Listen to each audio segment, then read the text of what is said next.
3, 2. Osio, Tuhiju. Greetings from Cherokee Indigenous lands in Oklahoma, United States. My name is Pam Kingfisher. I'm really honored and pleased to be here and present just an amazing panel and a discussion of really some commonalities and things that we all want to continue talking about as we push forward in this process. So I grew up at Hanford in the third farm from the fence. My father started building the plant in 1943 and moved into a post position. They gave the man a gun, and then they later into plutonium production at the Manhattan site there at Hanford. So later I moved home to Oklahoma and found Kerr McGee was creating a uranium mine where there never was uranium in a contaminated uranium conversion facility. We created hexafluoride and tetrafluoride, and later our organization shut down 23% of the world's uranium supply there at that Sequoia Fuels plant here on Cherokee lands. So I'm really pleased to be here. I won't say much more. We'll hear from everyone on the panel and then have a really robust discussion. So thank you, and I'm turning this over to Lorraine REKMANS. Thank you very much, Pam. Nice to meet you. I'm Nishnabe Aski from Algonquin territory. I'm in the unceded territory of the Algonquin Nation. So my father worked in the uranium mines at Elliott Lake. And later in my 20s, I participated in the decommissioning of the Elliott Lake mines. I just wanted to talk quickly. I only have 5 minutes. It's a really long story that goes back to 1955. But essentially, they were mining uranium next in territory that was covered by the Robinson-Huron Treaty of 1850. So what happened with the mined waste was it was deposited into 10 lakes in the Serpent River watershed, contaminating the watershed and leaching into the Great Lakes. Part of the process includes production of sulfuric acid, and the short story is the Department of Indian Affairs next decided to build a sulfuric acid plant next on the Serpent River First Nation. So it was the acid plant was constructed on the reserve, and it produced sulfuric acid for leaching uranium out of the rock. Next, the process involved mining the uranium, adding the sulfuric acid to leach the uranium out of the rock. And it was, the ratio was about 1 ton of rock. So I'll leave that slide up for a minute. 1 ton of rock produced 1 pound of uranium. So that's why there's 150 million tons of radioactive waste in these containment areas, which used to be lakes. So the mines have been decommissioned, and the waste is being held back by 68 different dams. So in the environmental assessment process, we were told it's not a question of if the dams will fail, but a question of when. So it is an area of concern, and you see the Big Z formation, which was a very famous uranium deposit formation, and at the bottom, you see the Serpent River Indian Reserve. That's right on the north channel of Lake Huron. Next slide, please. Oh, yeah. So, this was a swindle. It says the Serpent River Band was approached to surrender 150 acres to be leased for the sulfuric acid plant.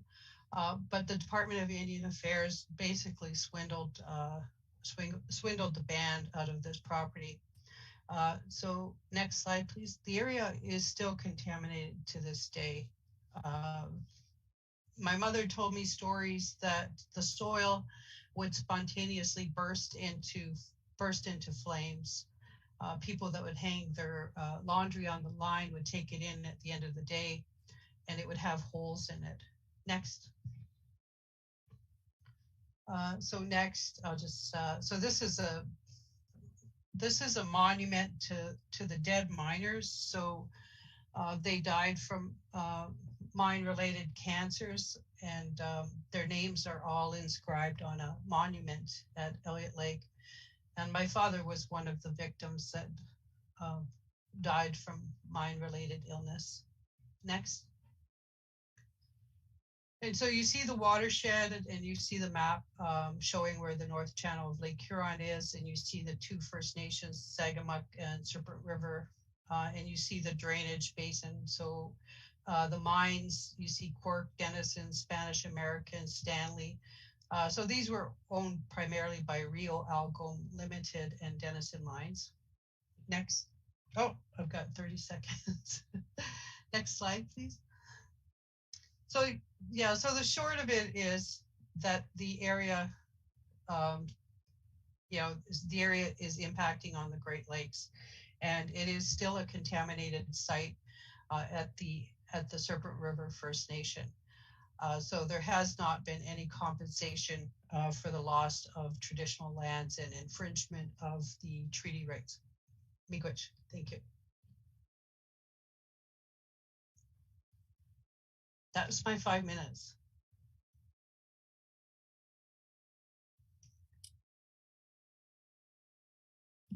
Next, we have Kirsten Blair. Oh, I'm sorry, I was supposed to introduce Kirsten. That's totally fine. Thank you so much, Lorraine. And I feel like this is a really this is a really appropriate segue. I am here representing the Mirarr traditional owners of country in the north of Australia. I'm a Balanda white woman who I have had a long time relationship with the Mirarr clan, and actually what's going to happen now is a short video that we've put together, which is Mirarr voices, because obviously the Mirarr speak for their country. So I'll just hand straight over, Louise, if you want to start that video, that would be great.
Bari jang kang ada ranger mine bari kang muri kamet ko bol bi ka waj bari wade bom panyane ban bom baware mi waj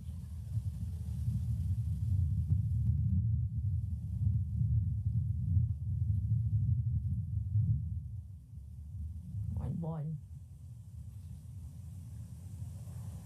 man makari be kakarian yang ware mi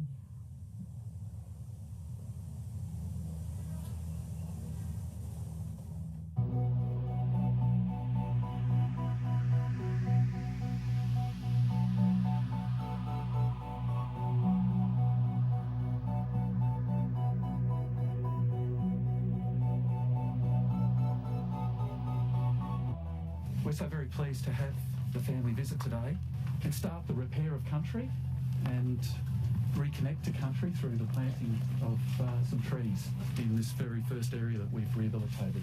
I think you are already doing a good job planting those plants. And my dad footprint walk around here and then show the place like when they was start a long time ago. And I'm here, the daughter one there. I have dad like I before. I'm here. I'm sorry I just cried when Dad was walking around here. But I thank him I came here to see. It's very important for me and my people. My country up here, well, I took over when my father died. That's why it's my country. I got 2 sons can take over. I got daughter. I got 5 daughters and 2 boys. They can take over when I die. We like the land to stay, for to register our lives. That's what we like. That's why we try to get the land back. The mining company was pushing hard, and then other people too. They try, nothing would happen. Like nobody, but some of them people like they want the mining, all that. But they try. And we're struggling so hard. Yeah, to get this, all the tree back together. It's really sad for us. The way things were done in the past were very wrong, and we don't want that to ever happen again. And we're sorry that those things did happen in the past. But we know how important country is to Mirarr, and we are, every one of us want to see this done well and repaired and restored to how this country should be. This is the beginning to make things right.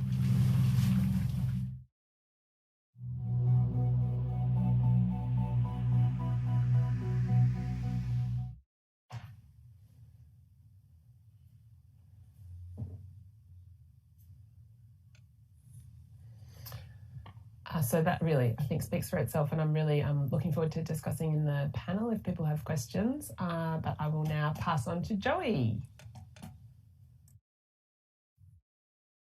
Thank you very much. Hello, Geta. Bulavinaka Pacific greetings. My name is Joey Tao from Papua New Guinea, based here in Suva, Fiji, a campaigner with the Pacific Network on Globalization. At the invitation of Peace Boat, I share this space as a representative of Young Solar Pacific, a Pacific regional youth movement comprising of activists who share common issues concerning or impacting our Pacific people and islands. Before I proceed with my presentation, I'd just like to acknowledge those that have gone before us in this fight for justice and nuclear justice, and those that continue to be at the forefront of nuclear justice in the region. Just wanted to very quickly, due to time, I just wanted to highlight some of the very key nuclear testing events that happened in the Pacific. One namely being the Pacific Proving Ground that was done by the US, where 67 atomic hydro bombs and tests were done in Bikini and Eniwetok in the Marshall Islands.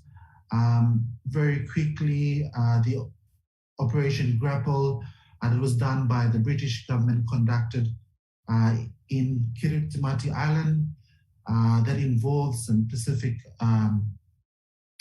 naval men, including Fijians and New Zealanders. And between 1966 and 1996, French conducted the testings in Mororua and Whangatanga atolls. While nuclear tests have ended in the Pacific, the health of our environment and its impact on our Pacific peoples continue through intergenerational impacts. It has also causing forced migration, while many of our Pacific people continue to endure the health implications.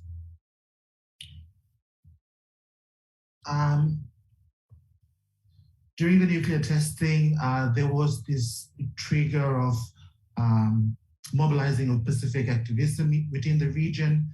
that churches, trade unions, NGOs, academics, students, and women's groups, the feminist groups, cultural leaders played a very crucial role in mobilizing Pacific groups in response to the nuclear testings that were taking place in the Pacific. Some of the instrumental groups, such as the Against Testing in Mororua Atom, the Fiji Anti-Nuclear Group, and the Nuclear Free and Independent Pacific.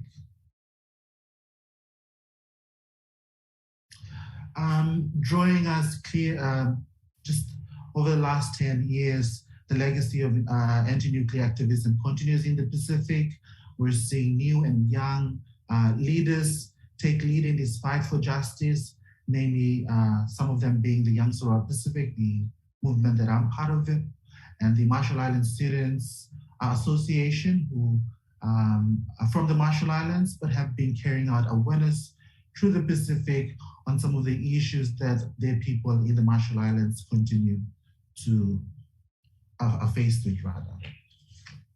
I just wanted to very quickly, just conscious of time, just share some of the stuff that activism from young people in the Pacific who are leading this fight, and would just very quickly leave this. It's a painting by one of the Young Soror Pacific members, an artist called Malia Varasi, called Hands of Resistance. And when we speak of legacy and nuclear testing and its impacts, it is important to also know the intergenerational impact of nuclear testing. For us in the Pacific, it continues to affect generations, and it must be recognized and it must be remediated. This painting depicts Hands of Resistance, highlighting some of the issues that Pacific people are faced with. I'll keep it short and I'll leave the opportunity for discussions, but I'm honored to introduce the next speaker, who is Natalia.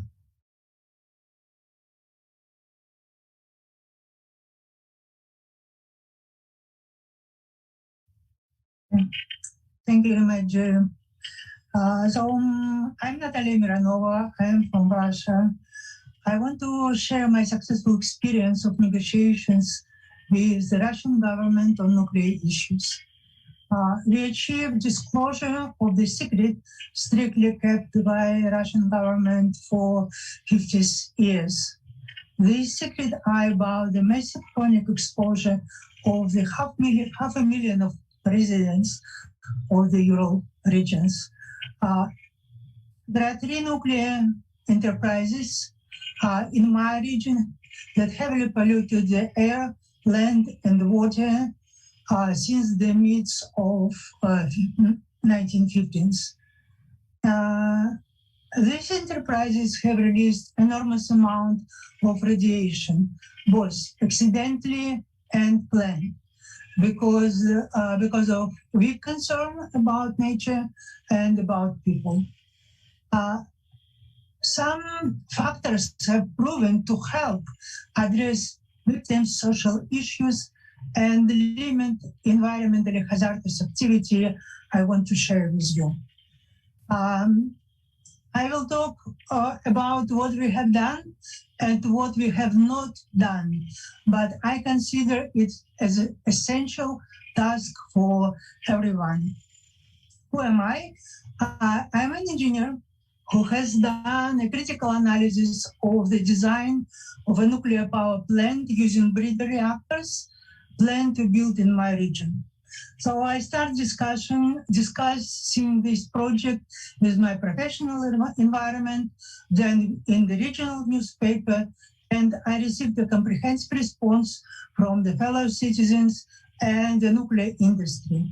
My arguments was qualified and socially oriented and brought me public support and acceptance of the part of officials who live in the same region and have the same problems as me.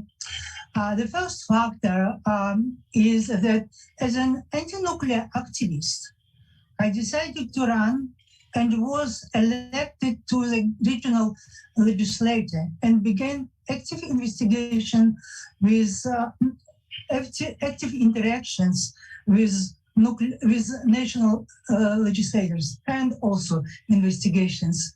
The way I use, we got as a movement, we got a vast support, and it helped us disclose more information about pollution and its impact to health. We start to work with medical personnel, with doctors who have an issue with kids' health and so on. So it was a huge network we created to discover all these issues. So at the end of my story, in general, the national legislature adopted a social assistance law for the survivors and the kids, first generation. But the care and genetic damage next generations, what I'm very concerned about, this effect due of the radiation exposure of their ancestors is still ignored by the government and legislature. Protecting third and further generations is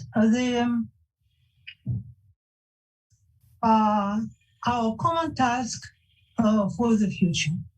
So the second factor is social movement. The movement for nuclear safety started direct negotiations with the government to limit nuclear activity.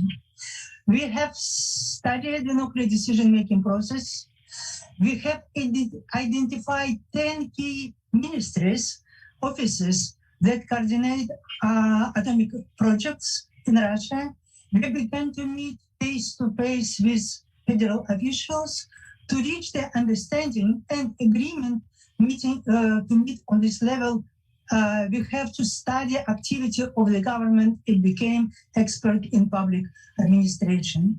With the General Prosecutor Office, for example, we discussed the violation of the law by the Nuclear Department. With the Ministry of Health, the ignorance of the seriousness of the fact of, so is with each ministry, we discussed the issue of their activity. And through these negotiations, we have some achievements. We have won the Supreme Court. We have we pushed the General Prosecutor to start investigations. So, and 30 seconds. I want to say about the windows of opportunity. It is very important. The political landscape is very fluid in every country.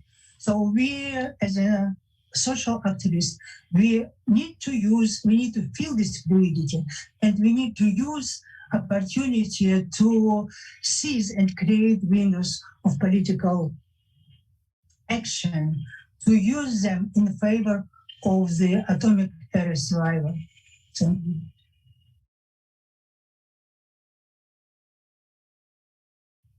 And next is Lena, after me, please.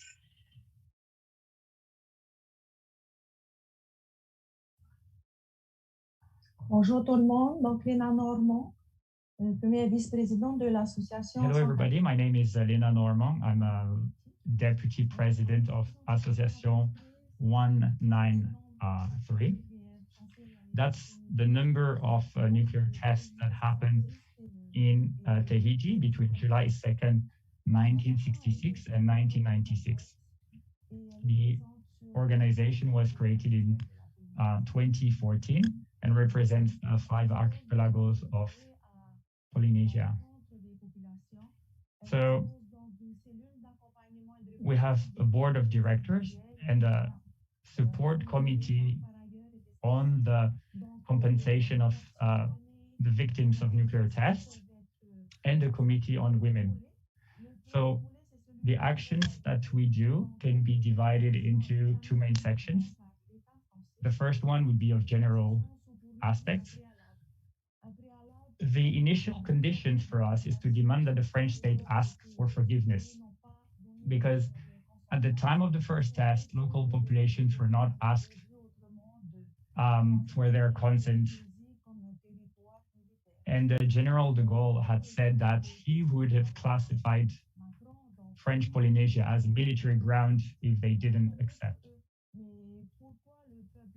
So Macron has given forgiveness, has asked for forgiveness to the Harki people of Algeria, but why hasn't he done the same with the Tahitian people? The second thing is to denounce the crime against humanity. Colonization was the political system that made the nuclear tests possible. So we're encouraging every action that would make possible the denouncing of the test as a crime against humanity.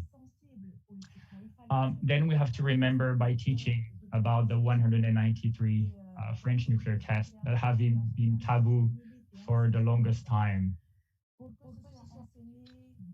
So we're fighting and advocating that in schools, these tests are taught about, and that are taught about not in favor of the French government, but really tackling the consequences of these tests, the social and the health consequences. Then we need to call for a local referendum. The Statute of French Polynesia makes it possible for people to call for such a local referendum, especially in matter of education, health, environment.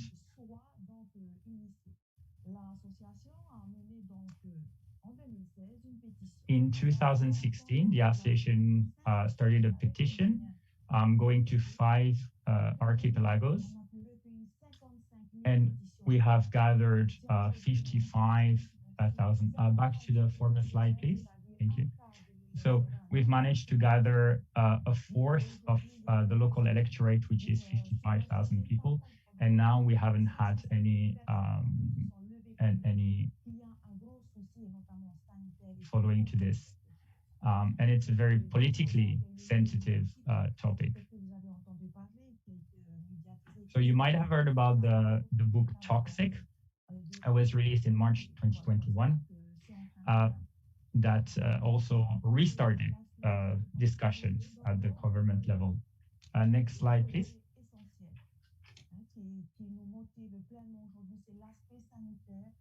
So the health aspect and the health consequences that were caused by nuclear tests are of the utmost importance to us. We have different actions.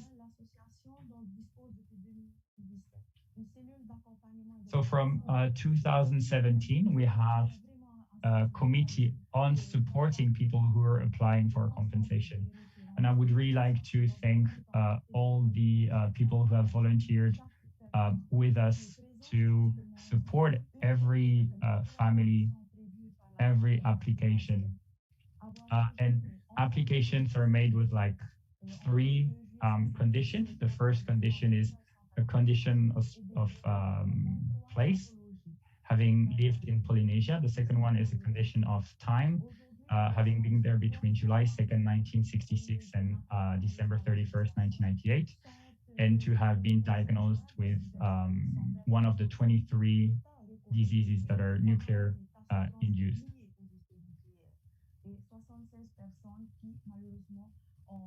So out of the 300 families whose cases and whose applications were supported, we've had 100 applications for compensation that were accepted, and unfortunately 76 that were not accepted.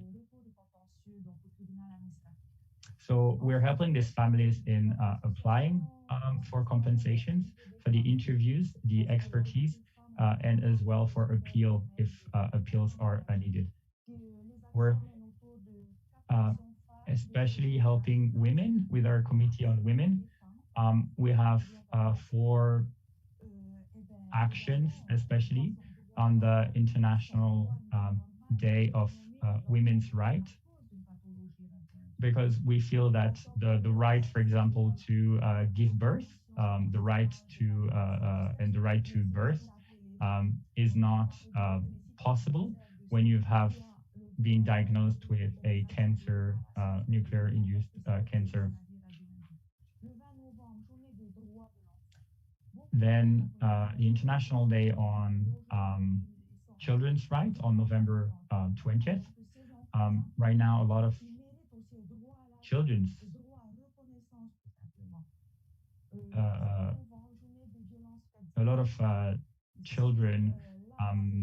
also develop cancers or malformations or mental disorders.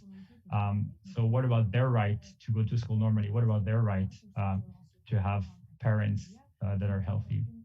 Then we also have November 25th, which is the International Day for the Elimination of Violence Against Women, because we feel that cancer and is also is a violence, a physical, psychological, economical violence made on women.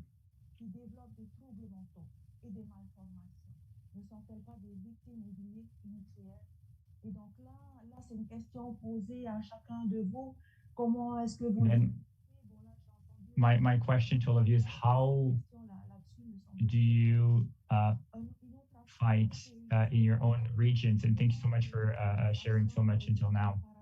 One big area that we're involved with is demanding just compensations and reparations by revamping the Morin Bill. And the Morin Bill excludes a lot of victims, actually. So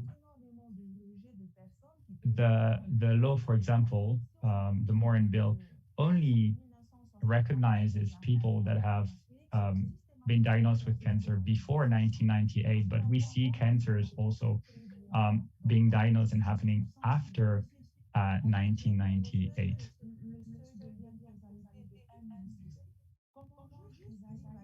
There is also a threshold of 1 millisieverts, and that defines who can get compensation and who cannot get compensation. And by seeing and by supporting applications for compensation, we see sometimes cases with 2 sisters living in the same home, and that were whose cases were studied, reviewed the first year, had a different decision made on their case. One got her application rejected, one approved. So we went to trial together. When someone suffers from cancer, it's not just that very person that suffers from cancer, it's really the people around that person and not just the family. So I also want to not forget the victims that are the untold victims of cancer. Also, the victims are not being considered by this law are miscarriages and stillborn babies or malformations. So what should we do about it? And so thank you so much for sharing about your own situations. Until now, I'm learning a lot. And this is what Association 193 does in Tahiti. Thank you very much.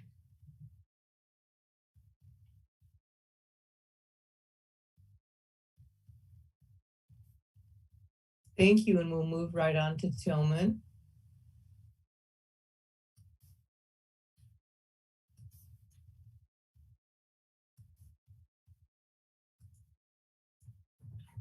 Thanks very much. I'm Tillman Ruffo, co-president of International Physicians for the Prevention of Nuclear War. I want to acknowledge that I speak to you from Boonwurrung, unceded land in Melbourne, and I want to thank Peace Boat for the honour of participating in this important symposium. My brief will be to convey a little of what we currently understand about radiation health impacts. Of course, nuclear activities have many other dimensions, as you've heard from so many eloquent speakers, but I'll focus on the radiation impacts. The energies involved in nuclear reactions are millions of times greater than the chemical reactions that drive biological processes. And both bombs and nuclear reactors multiply the radioactivity in the starting material millions of times. all of us carry radioactive elements from nuclear activities and particularly from nuclear test explosions.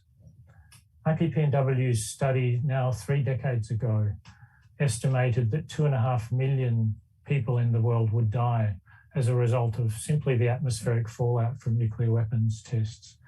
And this excludes potential leakage from underground test sites. These are very cautious and conservative estimates, but show you how extensive are these impacts.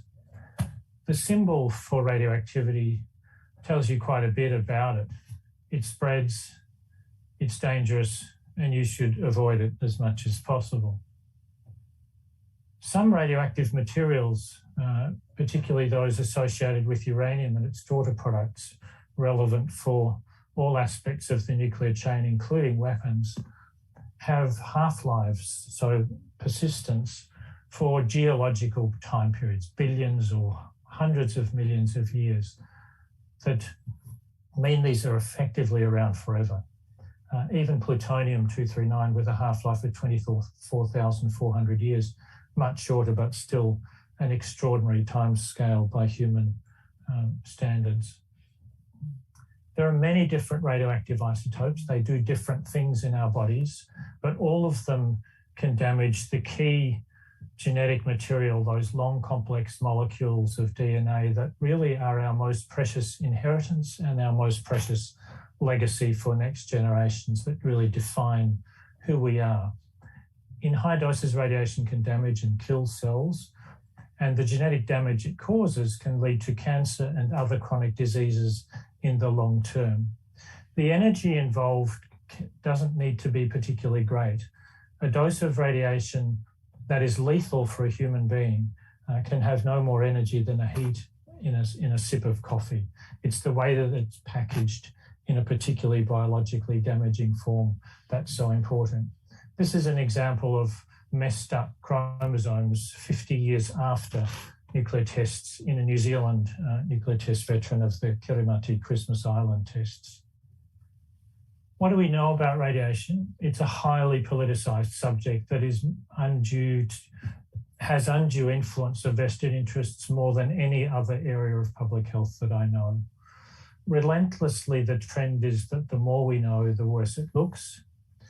The Hiroshima and Nagasaki survivor data, dominated by victors' organizations, have many biases that tend to underestimate the risk. And now from X-ray studies, from occupational studies, from studies of background radiation, we have important new evidence about the effects of high-dose radiation, excuse me, in recent years. We know that there's no dose of radiation below which no effects are observed.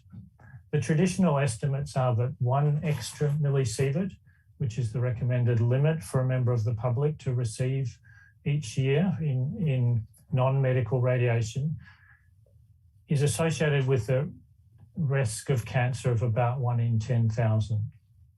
Those at greatest risk are young children, who are at much higher risk than adults, and women and girls generally are about 40% more susceptible to the cancer risk than men and boys. I'll show you that graphically here. So this is by age. So young children here, old people here. Blue is for girls, the orange bars are for boys in cancer risk, and you can see that at every age there's a significant excess of female risk, but it's also much greater at young ages. We now also know that the cancer risk is mirrored by a similar excess risk of other disease, especially heart attacks and strokes, that the increased risks continue for the life of the exposed person, and that we, as we all know, are part of a living world. And we can see widespread effects, physical abnormalities, all kinds of adverse health outcomes, and genetic damage in a wide range of plants and animals in contaminated regions that provide a very important warning for us that we ignore at our peril. Large numbers of people exposed to small doses of radiation can still have a very significant health effect. 100,000 people exposed to 10 millisieverts, that's 10 years the population limit, is a not inconsiderable risk. But the same amount of radiation spread over 1 billion people involves a tiny dose that may seem insignificant, but has the same overall health impact. Some of the new data I just wanted to signal to you shows these greater than expected risks. The Hiroshima and Nagasaki data suggests the risk for solid cancer in children of only 1/10 that observed in a much larger, more recent study of children exposed to CT scans, a particular kind of X-ray. And similarly in wildlife exposed in Chernobyl and Fukushima, the effects observed are almost 10 times as great as those expected based on laboratory studies. There are some aspects of radiation related to its sort of invisibility that make it much more difficult for humans and our institutions to deal with. You can't sense it by any ordinary sense. The effects are delayed, and there's nothing specific about a radiation-related cancer or heart attack or stroke that cries out, I was caused by radiation rather than by something else. So many of the victims of radiation's adverse effects are not visible to us. They don't have a face or a name. And this is a problem that we need to bear in mind as we address these issues. The effects are real, nevertheless, even if it's sometimes difficult to give them faces and names. So I'll finish there and thank you very much for your attention and look forward to the discussion. Thank you very much, Tillman, and everyone on the panel. That was really informative, and I imagine we could spend an hour at least with each of you and hearing really the depth of your stories and the things that you've done, and overall the hopefulness that I hear in all of this, but through the determination and that tenacity that, and the words intergenerational over and over, I'm hearing that. So as we're here to talk about some of those common challenges, each one of you alluded to some of those things, and there was really some nice things to really call out. I think, Lorraine, some of your stories, some of the older and just the complete lack of regulation, the secrecy, the soil bursting into flames. I mean, just incredible, horrible stories. And Kirsten, for the mob to be planting trees and restoring landscape, that was so hopeful. It's just really wonderful to have that out here. So I'll call out a couple other things, and then maybe we can just talk about some of these really common pieces. I did hear one person talk about those common tasks, and I think that we could probably develop that list. Local referendums, windows of political action, and becoming elected in regional legislations, public appeals, gaining that public support, how to revamp bills that didn't include victims. Things, Tillman, what you just said, the results 10 times greater than what was expected. You know, so we're all facing so much more than we were ever told we would, and yet we still have to uncover the truth for ourselves. So I'm going to stop there and see if any one of you want to pick up a thread and talk some more about these common challenges that we have and how we can face this together. Yes, Lorraine, please. And then Natalia. Okay. Thank you for that, Pam. I just, so I wanted to say that I did file a claim, compensable claim for my father when he died.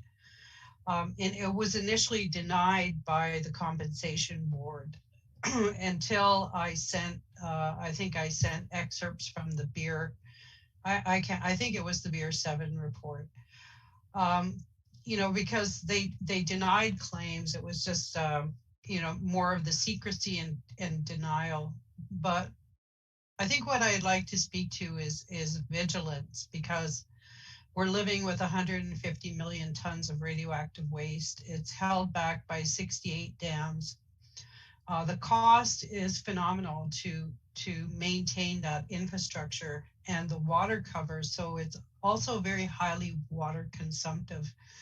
And we're, you know, in some parts of Canada, we're facing drought situations. So consuming water to keep a cover over nuclear waste is not, it's not ideal. And we need investment in technology. And we're stuck with this legacy of waste, and we have no capacity and no resources to address it. So it means we have to be hyper vigilant. We have to inform next generation what they're living on, because once it looks reclaimed, you know, it's very easy to lose the history of a place, as we know through colonialism. So I'll leave it there. Thanks, Pam. Thank you. Natalia?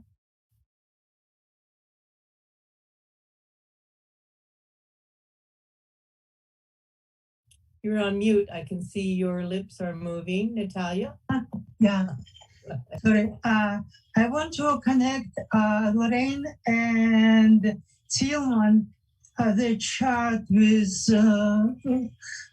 plutonium decay, and put attention that in this chain of decay, we have some very short-term, very high release of energy. So this is just what Lorraine told when she mentioned burning soil.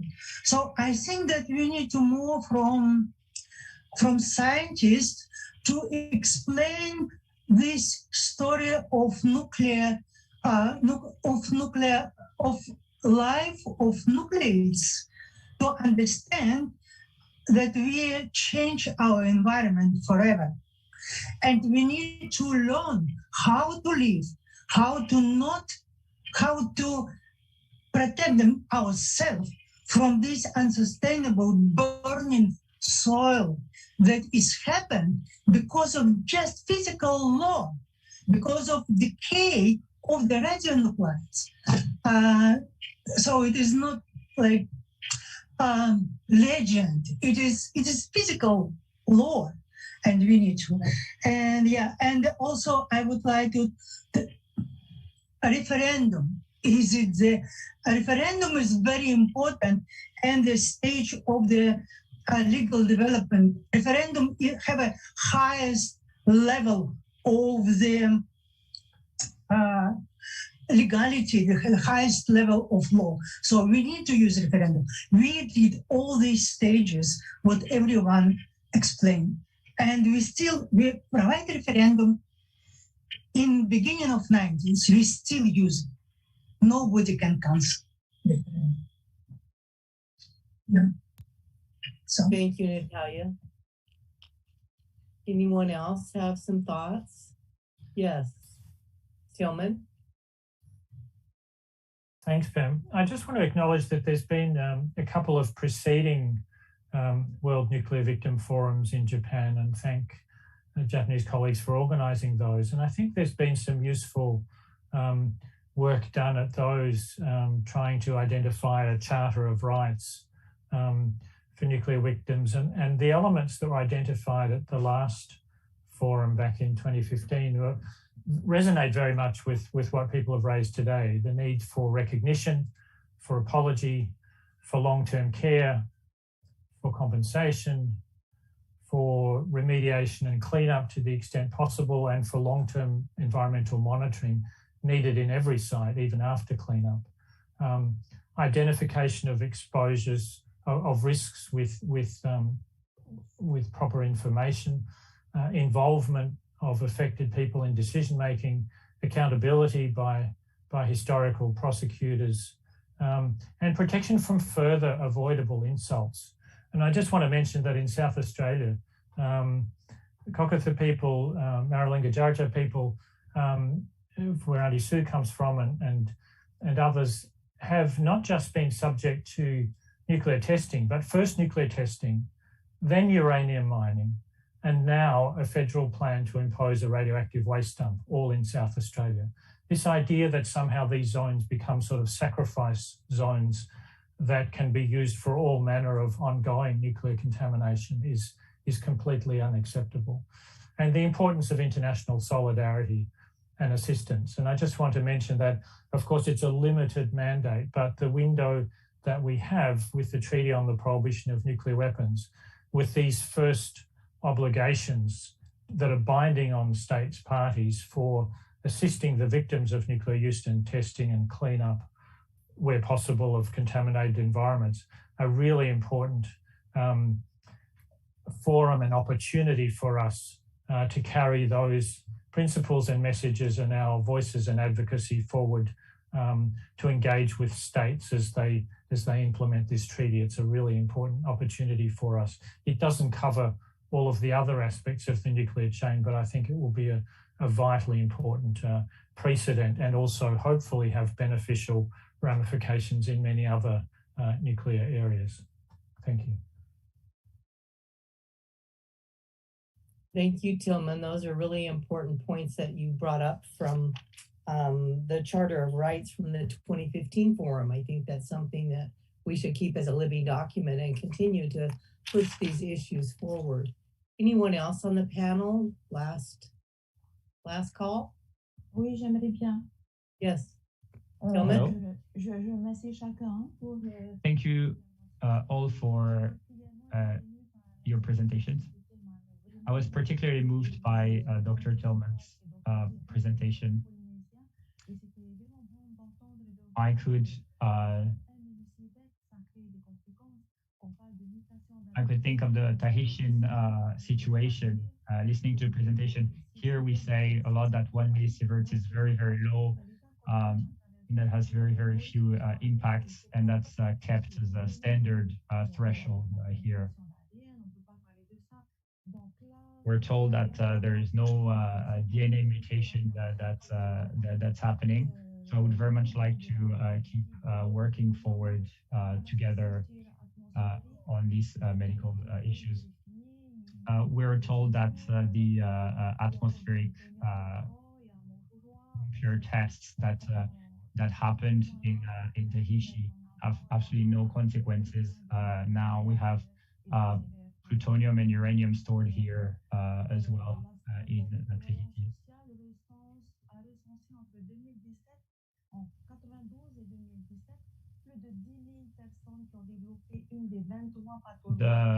The Health Insurance Institute has counted more than 10,000 people who have developed cancers.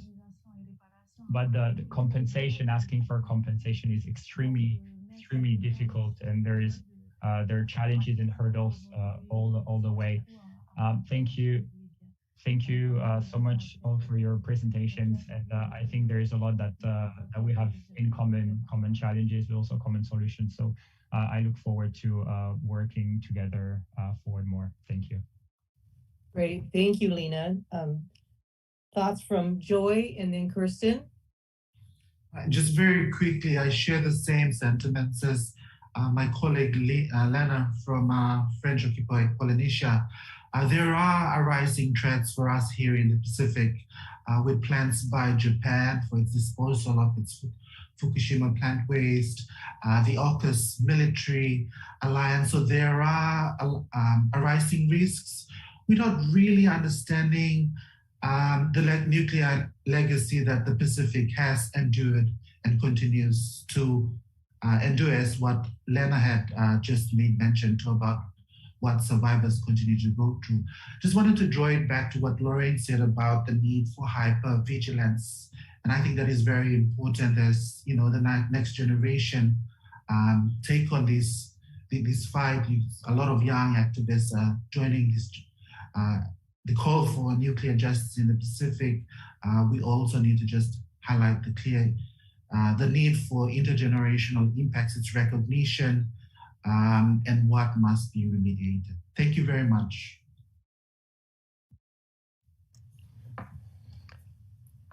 Thanks, Pam. Again, I mean, as everyone has said, the connections are so clear and powerful. And this has been a really incredible session to see those connections illustrated so strongly. And I guess one of the things that really stands out for me, and we all know this working in this area, is the fact that this is always imposed by the colonialists, and in every case, the people on country are the ones who are left with the mess. And Lorraine's story was so resonant for Mirarr who are at the moment in the process of trying to ensure that a similar legacy is not left on their lands. There's an example in the Northern Territory of an abandoned uranium mine where the cleanup process has been attempted for many decades, and on Mirarr country there's a lot of work being done to try and ensure that a similar toxic legacy is not left for Mirarr and other traditional owners in the Kakadu region. And in parallel to that, I just wanted to really quickly highlight, because it is a very optimistic story, as Pam said, the revegetation that's happening is happening in parallel to a social transformation, because the town that was created for the Ranger uranium mine, the intention was for that town to be demolished, as mining towns always are. But in the time that since the mine was imposed, the community that's become an important centre for the community, and so the Mirarr have developed a plan to transform the town from a mining town to become a regional community centre, which will be driven by Indigenous economic options, including cultural opportunities and tourism, because it's in the centre of a World Heritage Area. And so I guess we're hoping that that's the direction it will go. And obviously, technologically, the challenges of cleaning up an open cut uranium pit are enormous, as is demonstrated in the places where that's been attempted. But I'm really hopeful that the work of the Mirarr will demonstrate a positive way for beyond mining. And that's really the phase we're in now on Mirarr country, is post-mining and the recovery. And so I'm really, looking forward to sharing more of that story as it unfolds. Great, thank you. For me, this all brings up things that are happening here in the U.S. right now in Native American communities. At Sequoia Fuels, all of our waste was finally, after 20 years, transferred to the White Mountain uranium mill in Utah. And currently it's on the Ute Mountain people. Their graves are all around it. It's a really sensitive topic. It's near the Bears Ears that was protected and then opened up by Trump and protected again. It's a mile from the mine. So it's a really wild story, but they're getting ready to send Estonia waste and re-mill some of the waste from Fukushima is now coming to the US. So this whole shell game, it used to be continent contained, but now they're moving it all over the world as we are now the waste dumps for all of this mess. So I see we had a note on YouTube, again, thanking Tillman. It's always tough to weave our storytelling for truth telling if we can't measure stuff. So thank you, Tillman. And that was just really succinct and a great way to understand those health risks and why we all have cancer maps in our community and why we all continue to have grief and pain in such an intergenerational way. So we'll be setting up some links to the forum in Salzburg and Hiroshima. So the things that we've referenced, thank you, Lorraine, for bringing up the uranium forum in Salzburg, those notes. So we'll be linking all that. Any last thoughts? We just have a few minutes left. Oh, if I can, Pam, I just want to say, to the viewers, don't let them mystify you. And don't, they're always selling something. If they're selling nuclear waste or what it is they call jobs or whatever, just don't let them mystify you. There is no safe dose, period. End of story. I think there's a lot of consensus on this panel and a lot of consensus in the communities of what we've learned from so many years of just being either taken or overrun and ignored, lied to. This has been really inspirational, even though it's some of the worst stories that we'll ever hear in the world, in the universe. But again, the resilience of communities and folks on the ground and people with big hearts and big spirits and great minds. Thank you, Tillman, and all of you here for sharing your stories and what you do. Is there someone from staff that's closing us up today? I really want to thank Peace Boat for all the work that they did pulling these forums together and this panel. It's really been a privilege and an honor. So again, a few more minutes. I'll just keep talking, y'all. I just want to say thank you, Pam, and thank you to everyone for sharing your story. And thank you for being a champion for Mother Earth and the next generation. Thank you. And for all of you watching, it's not always easy to watch video and translation and quick little hits of stories and listening to accents, but we really thank you for being here with us today at this really historic second world hearing on uranium survivors. So as we prepare for the first meeting of states parties and look forward, there's more sessions to come, so there's more to hear. Stay right here on Zoom or on YouTube, and you'll be able to hear from a couple more panels, and it's going to really drill down. So thank you. Thank you all for participation. And stay politically active, because this is the only one way to solve the issues. Acting. I'm so happy Public action and political pressure. Yeah. Natalia and I had met, I don't know if it was 10, 15 years ago in Seattle. A lot of us have been cycling around these issues for many, many years, but we welcome all the new ones and the next generation. And there's a lot of mentors here. We've got a lot of stories to tell. So mentor in your region. Help those young ones understand the depth of what's going on. So thank you. Thank you very much. Wado. Yeah, and I just want to say that how we involve young people. So 10 of them have a PhD now in a different area like environment, law. So because of involvement in public activity and like protect them from the government pressure as they grow to experts. You need to grow like a personality in this area. Yeah, and this is all. Great advice. With that, we'll end. Thank you, Wado. Thank you all. Thank you. Merci à tous. Thanks very much.